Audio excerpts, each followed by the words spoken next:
Welcome to RMCA Spiritual Message for Christian Character Formation. Let us begin this small reflection with a short prayer. Oh my God, I render you thanks for the blessings you showered on me yesterday through RMCA talks. Today, make me prudent in my plans, focused in danger, patient in adversity, and humble in prosperity.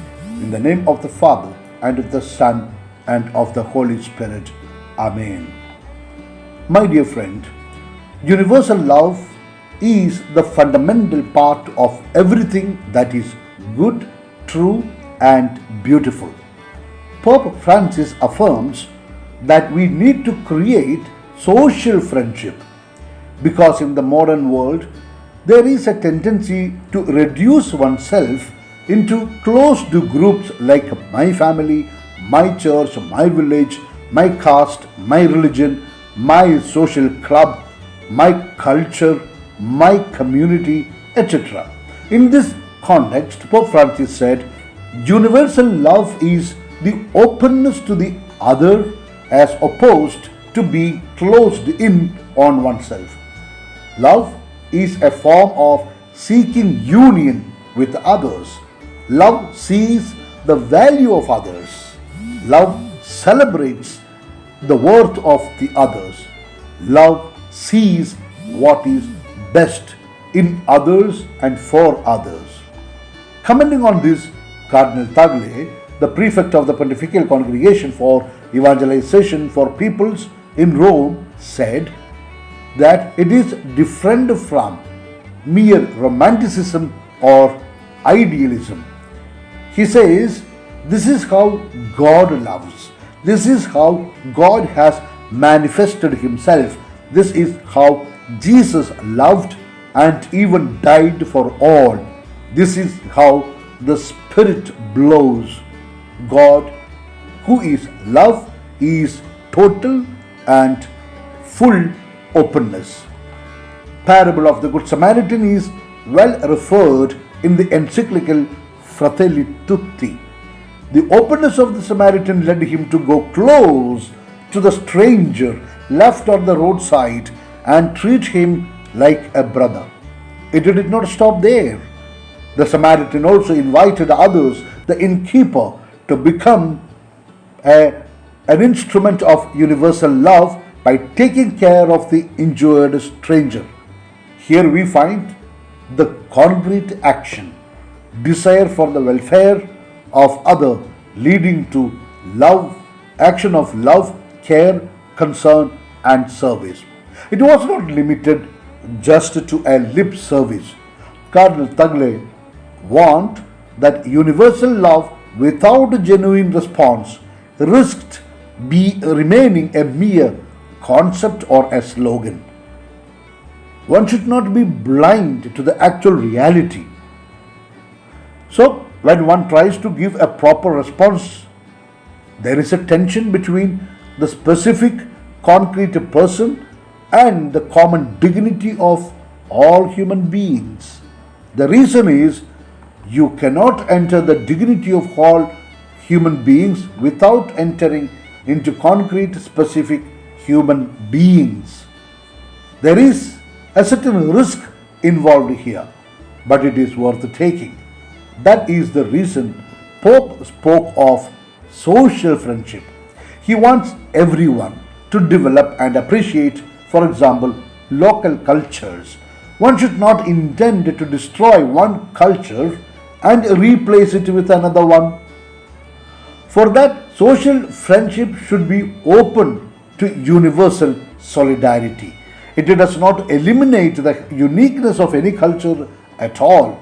Cardinal Tagle went on to note that social friendship can be made concrete in dealing with the private property, for example, pointing out that property should never be absolutized at the expense of the common good. It is the greed of man that makes this process a difficult one. We can understand the instinct of every person for self-preservation. This instinct is given by God, but it should not fall into the category of greed at all. Self preservation is a need, whereas greed is not. So today we need to take a decision on one thing. It is not good to possess things more than what is required. Let us look into our own almirahs and see how many pairs of clothes are bundled up in there which we don't use regularly. There is a saying, if a particular thing is not used for an year, then we need to seriously ask a question to ourselves, do I really need it? If no, why not share it with someone who can use it for his survival even? There may be many things like that in our possession. Hoarding things in our homes is not a good habit. All what I want to say is that the anticipation of a future need should not lead us to hoard things in our own almirahs. There is nothing wrong in keeping things in reserve, but do we need to keep 400 pairs of sandals as the first lady of an Asian country once did? George Washington once asked for a glass of water in the battlefront. When an officer brought it to him, he noticed another soldier lying wounded and dying. Washington immediately offered that glass of water to that wounded young dying soldier. The soldier refused to accept it as it was against the protocol of respecting the general. But the general told him encouragingly, "My son, thy need is greater than mine. I order you to take and drink." So the soldier obeyed. He slowly drank the glass of water and breathed quietly his last. Similarly, my dear friend, we also must learn to tell someone in need, sharing our resources with them, saying, "Thy need is greater than mine." That's how we can rebuild the church again. That's all for today. Let me now give you my apostolic blessing. May Almighty God bless you, the Father, the Son, and the Holy Spirit. Amen. My dear friend, it is good to listen 2 talks every day, one in the morning and another in the evening. To you, my dear friend, a special thanks for listening this talk now. If you liked this talk, please share it with your friends. If for some reason if you have not yet subscribed to this channel, you can do so now. God will bless you abundantly for your generosity and goodwill. Wish you all good things in life in the mission of the church, Bishop Franco Mullakel.